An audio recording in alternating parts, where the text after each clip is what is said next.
انوالنٹریلی، آپ کا ارادہ نہیں ہوتا تب بھی کچھ تھوڑا سا انسان جھکتا ہے، بس اس کو معاف کیا جا سکتا ہے۔ باقی یہ کہ انسانوں کے لیے، کسی کے لیے، اب کجا یہ کہ جو قبروں کو سجدے کیے جا رہے ہو، تو یہ تو اب کہاں سے کہاں بات پہنچ گئی۔ میں تو چاہ رہا ہوں کہ پازیٹیولی آپ کو یہ فارمولے جو ہے وہ بتا دوں، اس کے بعد اس کی اپلیکیشن خود کیجئے۔ میں کسی خاص مسلک کی بات جو ہے اور ان کی باتوں کو ٹارگٹ بنانا نہیں چاہتا، پازیٹیولی بات سامنے سمجھ میں آ جائے۔ توحید فی الاطاعت یہ ہے، شرک فی الاطاعت یہ ہے، چاہے وہ نفس پرستی کی اطاعت ہو اور چاہے وہ عوامی حاکمیت کے تصور کی اطاعت ہو، وہ بھی شرک ہے، یہ بھی شرک ہے۔ توحید فی المحبت یہ ہے اور شرک فی المحبت یہ ہے۔ محبت کسی کی بھی ہو، اگر وہ اللہ کی محبت کے برابر ہو گئی یا اس سے اوپر ہو گئی، یہ شرک ہو جائے گا۔ ہاں محبتیں ہو، تابع ہو، نیچے رہیں۔ سجدہ مراسم عبودیت اللہ کے سوا کسی کے لیے نہیں۔ اب آئیے دعا۔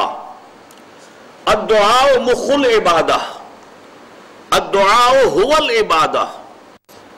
دعا جو ہے وہ عبادت کا جوہر ہے، عبادت کی روح ہے، بلکہ یہ کہ اصل عبادت جو ہے وہ دعا ہی ہے۔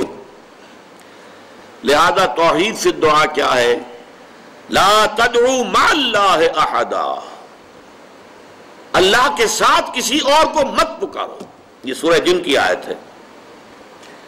یعنی یہ ہے کہ ایک تو یہ کہ آپ اللہ کو پکار ہی نہیں رہے، پکار ہی رہے اپنے دیویوں کو، دیوتاؤں کو، اپنے لات کو، عزا کو، منات کو، حبل کو، وہ تو اور دور کی بات ہو گئی۔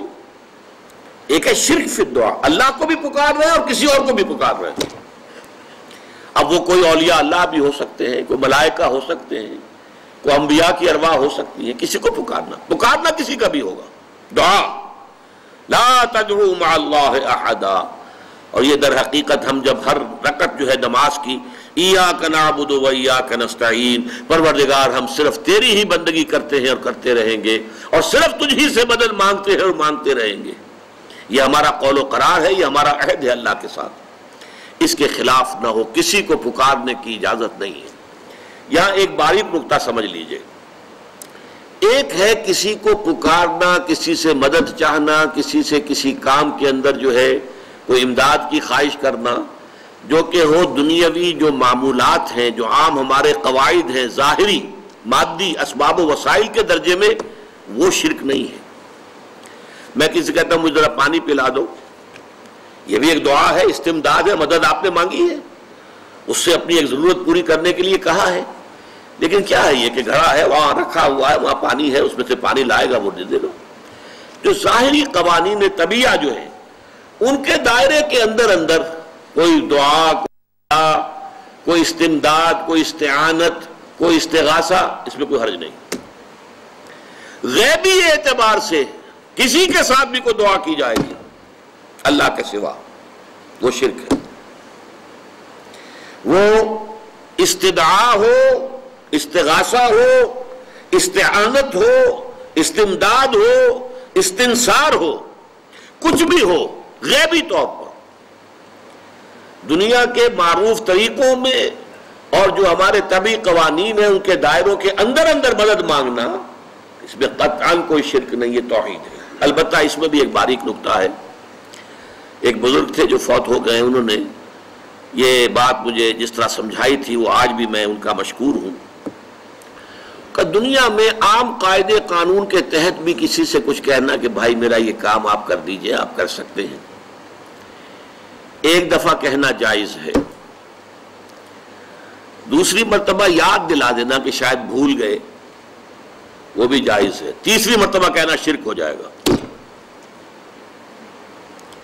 اور اس میں الہا و زاری کرنا اور خوشامدیں کرنا اور گڑ گڑانا، یہ تو شرک ہے۔ تم نے یہ سمجھا ہے کہ تمہارا کام یہی کر سکتا ہے، کام کرنے والا تو اللہ ہے۔ لا فاعل فی الحقیقت ولا مؤثر الا اللہ، حضور نے فرمایا کہ اگر تمہیں جوتا باندھنے کا تسمہ درکار ہو تب بھی اللہ سے مانگو، کسی کے سامنے سوال کا جو ہاتھ جو ہے وہ دراز نہ کرو۔ اللہ نے تمہیں ایک عزت نفس دی ہے، اس عزت نفس کو دہلا نہ بناؤ، کسی کے سامنے جو ہے اپنا ہاتھ پھیلا دینا، اپنی عزت نفس جو ہے تو ختم کر دینا ہے، مت مانگو کسی سے کچھ۔ لیکن یہ کہ ٹھیک ہے دنیا میں کام چلتا ہے۔ حضور کا شکی شان تو یہ تھی کہ اگر آپ سواری پر ہوتے تھے اور آپ کی چھڑی گر گئی تو سواری کو بٹھا کے اس سے اتر کر چھڑی خود اٹھاتے تھے. آپ کسی اپنے ساتھی سے یہ نہیں کہتے تھے کہ میری چھڑی پکڑا دو مجھے. آپ کی تو غیرت کا عالم جو ہے وہ بہت بلند تھا، بہت بلند تھا، بہت بلند تھا. لیکن دنیا میں عام طریقے سے یہ کہ ٹھیک ہے بھئی آپ ایک کام ہے آپ کر سکتے ہیں یہ کر دیجئے. اس نے کہہ دیا ٹھیک ہے میں کروں گا، پھر بھول گیا یا کچھ اور ہوا. دوسری مرتبہ یاد دہانی کرا دی. تیسری مرتبہ جو ہے انہوں نے کہا کہ پھر اس میں شرک کی بو آنے لگتی ہے کہ معلوم ہوتا ہے کہ آپ نے سمجھا ہے کہ اسی کو اختیار حاصل ہے، یہی مقتدر ہے، اسی کو آپ کا کام کرنے کا جو ہے وہ پوری قوت اور قدرت حاصل ہے، اور یہ چیز جو ہے یہ شرک کی بو اس میں سے آنی شروع ہو جاتی ہے. لیکن یہ ہے معاملہ سارا جو اسباب عادیہ کے تحت، اس سے مابڑا آپ کسی کو نہیں پکار سکتے. میں معذرت کے ساتھ عرض کروں گا اگر کسی کے جذبات کو ٹھیس پہنچے، آپ شیخ عبد القادر جیلانی رحمۃ اللہ علیہ کو نہیں پکار سکتے، محمد رسول اللہ کو نہیں پکار سکتے. اور واقعہ یہ ہے کہ محمد رسول اللہ کو تو پکارا بھی نہیں جاتا، پکارتے لوگ ہیں زیادہ حضرت علی کو، یا علی مدد. شرک. دیکھیے سب سے بات نکتے کی بتا دوں آپ کو، فرشتے کو تو ہم مانتے ہیں نا. حضرت شیخ عبد القادر جیلانی رحمۃ اللہ علیہ کی روح ہے یا نہیں ہے، سنتی ہے نہیں ہے، حاضر ہے کہ نہیں ہے، ناظر ہے کہ نہیں ہے، 100 اختلاف ہو جائیں گے. اختلافات کی جو گنجائش ہے نا. فرشتہ ہے یا نہیں ہے؟ وہ تو فرشتہ تو ہے، آپ کے دونوں کندھوں پہ بیٹھا ہوا ہے. کرامن کاتبین ہے کہ نہیں ہے؟ یرسل علیکم حفظہ، آپ کے جو باڈی گارڈ اللہ فرشتہ نہیں بھیجتا. لیکن آپ فرشتے سے بھی نہیں کہہ سکتے کہ میرا یہ کام کرو. فرشتے کے وجود پہ تو کوئی شک نہیں ہے. یا جبرائیل میرا یہ کام کرو، قطعاً نہیں، غلط، شرک. لا تدعو مع اللہ احدا، اللہ کے سوا پکارنا کسی کو نہیں ہے، دعا کسی سے نہیں ہے، استغاثہ کسی کا نہیں ہے، استعانت کسی سے نہیں ہے، استمداد کسی سے نہیں ہے، استنصار کسی سے نہیں ہے سوائے اللہ کے. یہ ہے شرک فی العبادت کی چوتھی بحث. پانچویں، عبادت کی اللہ کے ہاں قبولیت کی شرط لازم ہے اخلاص.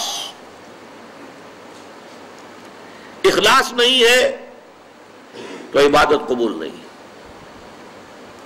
اخلاص کی ضد کیا ہے؟ ریا. ریا کہتے دکھاوا، دکھانے کے لیے کام کرنا. سمعہ، سنانے کے لیے، لوگوں کو سنانے کے لیے کہ یہ کام میں نے کیا ہے تاکہ لوگ سن لیں، اور لوگوں کو معلوم ہو جائے کہ ہم یہ تو بہت ہی اللہ تعالیٰ کے جو ہے بڑے پہنچے ہوئے آدمی ہیں. اس کے ضمن میں اب آپ ایک پہلے حدیث سن لیجئے، مسند احمد ابن حنبل کی ہے اور مشکات کے حوالے سے. باب الریا والسمعہ، مشکات کا جو ہے اس میں یہ حدیث موجود ہے. حضور فرماتے من صلی یرائی فقد اشرک، ومن صام یرائی فقد اشرک، ومن تصدق یرائی فقد اشرک. جو نماز پڑھتا ہے دکھاوے کے لیے وہ شرک کر چکا. یہ کر چکا کا ترجمہ کیوں کر رہا ہوں؟ اس لیے کہ فعل مضارع ہو تو اس میں اندیشہ ہوتا ہے کہ کام ہو رہا ہے نہیں ہو رہا ہے، پورا ہوتا ہے نہیں ہوتا ہے. کر چکا، کوئی شک ہی نہیں، وہ اس شرک کا ارتکاب کر چکا. یہ جو انگریزی میں present perfect tense, I have done it, he has done it، یہ وہ ہے. قد اشرکا، وہ شرک کر چکا، شرک میں ملوث ہو چکا. جس نے دکھاوے کے لیے نماز پڑھی، جس نے دکھاوے کے لیے روزہ رکھا، اس نے شرک کیا، وہ شرک کر چکا. جس نے دکھاوے کے لیے صدقہ کیا، وہ شرک کر چکا.